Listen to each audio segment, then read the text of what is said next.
The Little Ways of Saint Therese. Through what she did and wrote, she showed how, in the daily business of life, we can make sure that we are advancing along the path of perfection. She called it the little ways of spiritual childhood.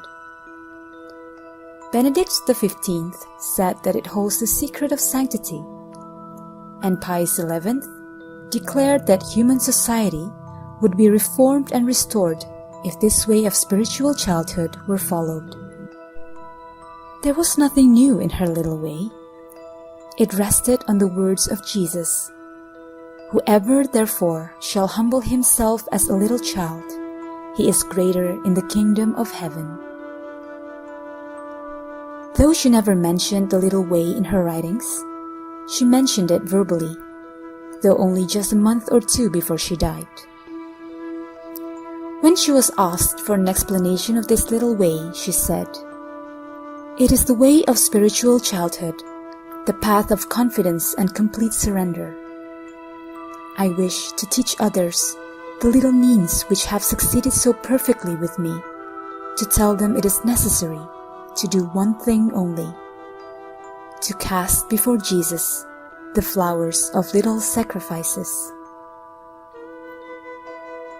When she was asked what she meant when she said we must keep like a child before God, she said, "It is recognizing our own nothingness and expecting everything from the goodness of God, just as the little child looks at his father for everything."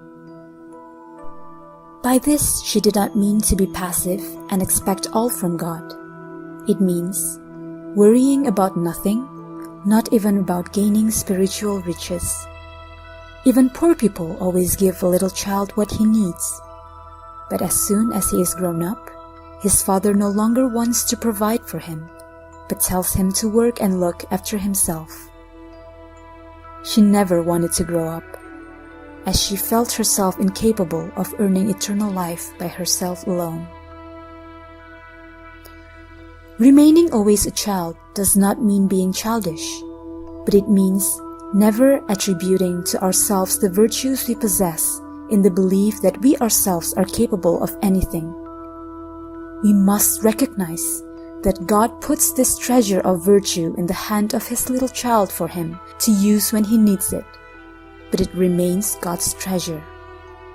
She writes, "We must not be discouraged by our faults, for little children often tumble down, but they are too small to hurt themselves badly." She could say, "I am certain that even if I had every imaginable crime on my conscience, I should lose nothing of my confidence. Rather would I hasten, with a heart broken with sorrow, to throw myself into the arms of my Jesus. I remember how he cherished the prodigal son who had returned to him."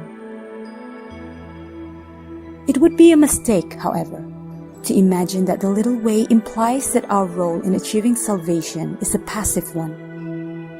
She told her novices, "We must do all in our power to give without counting the cost. We must deny ourselves constantly. We must prove our love by all the good works of which we are capable, and which, after all, are of little worth." Though she did not live long enough to write a treatise on her little way, she said something nearly 2 months before her death, which perfectly explained her little way. Holiness is not a matter of this or that pious practice. It consists of a disposition of arms of God, being aware of our weaknesses, yet boldly confident in the goodness of our Father. Can we also be like her? Though she wanted to be a simple, ordinary nun, she was firm on one thing. Before entering the order, she wrote to her sister Pauline, "I want to be a saint." All what she thought, said, and did were directed towards the achievement of this aim. It was to achieve this end that she developed her own little way.